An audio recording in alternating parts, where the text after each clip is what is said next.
Hi, boys and girls. Welcome back to Mr. Siedebach's geometry class. Today we're doing lesson 7.2.2, so open up your ebook to that lesson. Pause the video if you need some time to open it up. And don't forget to take out your pencil and paper and write down today's lesson target. Feel free to pause the video if you need a second to get those out and to copy it down. What, you think it's weird to wear a bike helmet with a shirt and tie? Whatever. Let's get started. Lesson 7.2.2. What is special about a rhombus? Properties of rhombi. Rhombi is plural for rhombus. Go ahead and pause the video to read the lesson introduction and problem 7-61. Hit play when you're ready.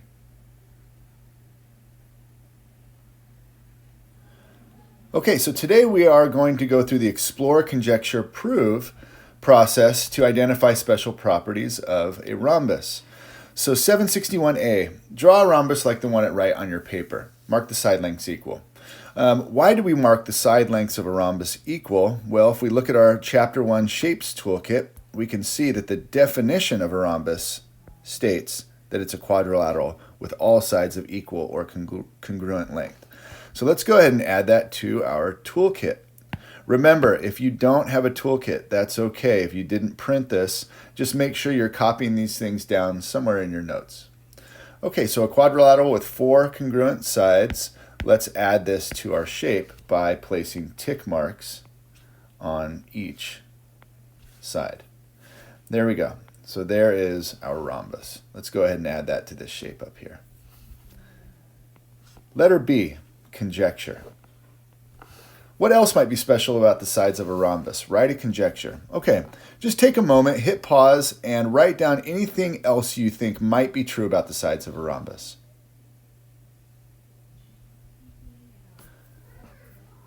Okay, hopefully you thought those sides are parallel. That is, opposite sides of a rhombus are parallel.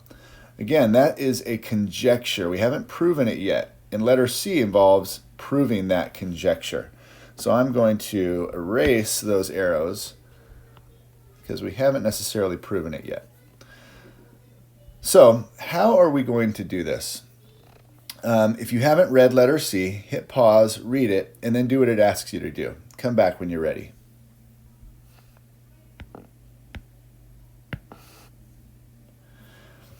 All right, as you read, it tells us to add this diagonal PR. And now we're going to try and prove that those two triangles are congruent. Go ahead and take a moment and identify how you can prove those two triangles are congruent, and then write a flowchart showing your proof.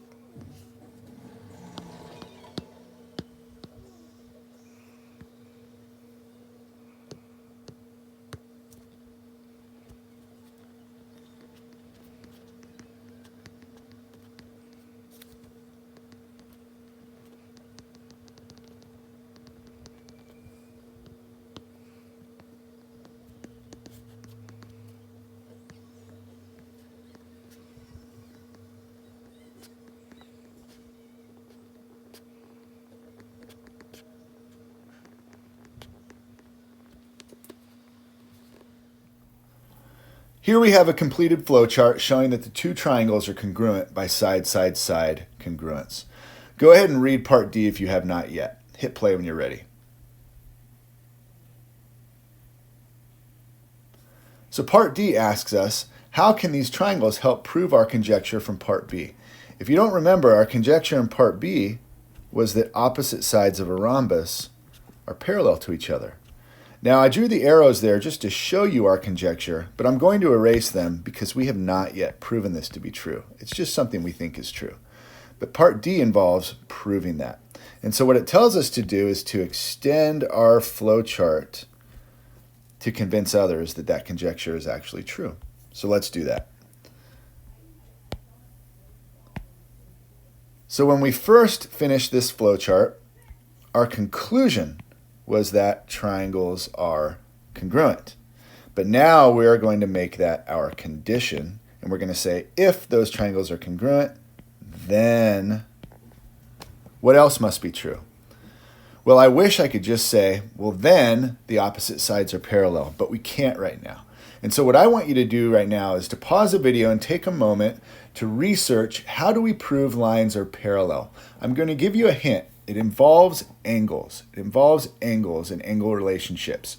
So maybe you look back at chapter 2, look at homework that looks like problems from chapter 2, and also feel free to Google it. Google, how do I use angles to prove lines are parallel? Okay, take a moment, try and find some information, and then come back when you have something.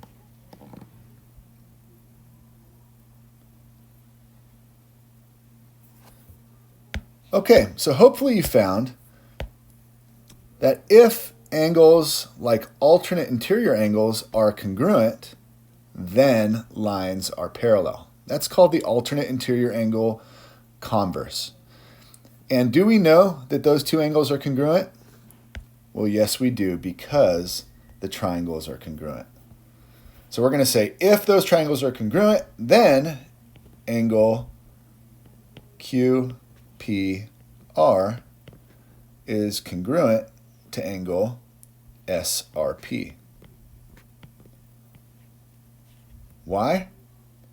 Because if we have congruent triangles, then we have congruent corresponding parts. Later in the chapter, you might come up with a shorter way to write that, but for now, that's fine. Okay, and so now we can say, well, if those angles are congruent, then the opposite sides are parallel. So PQ is parallel to SR.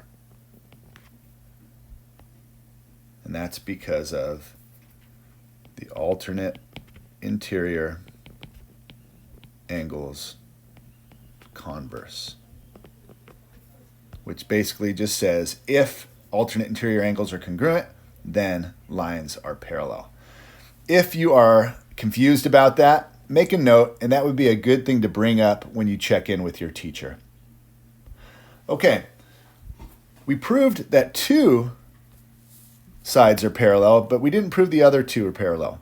So what I want you to do is try and take this, and we're going to make another conclusion from the fact that triangles are congruent.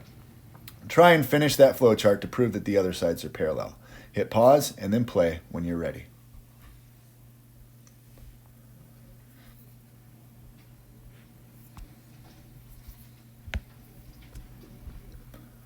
All right, so because the triangles are congruent, we also know that this angle here is congruent to this angle here.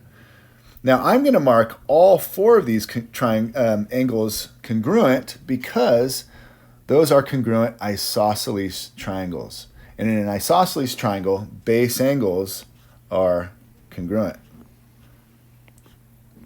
So all four of those angles happen to be congruent in this case. So angle SPR is congruent to angle QRP.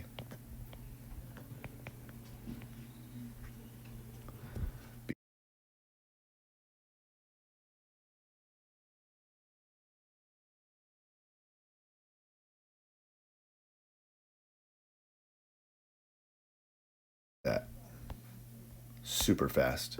Okay, now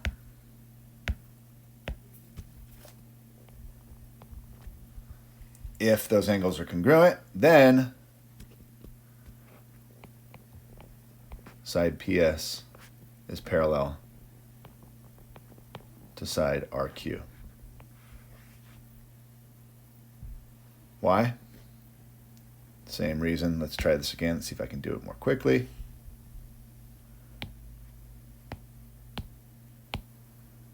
Alternate interior angles converse.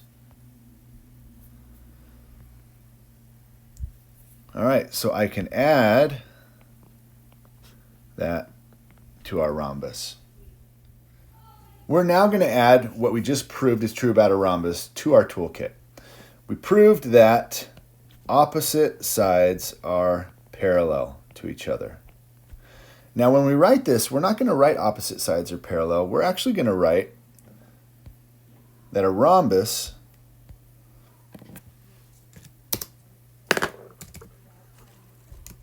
is a special type of parallelogram. Why is that true? Well, because the definition of a parallelogram is a quadrilateral with two pairs of parallel sides. So we just proved that this is a quadrilateral with two pairs of parallel sides as well, which means it's a special type of parallelogram, which also means it has all the properties of a parallelogram.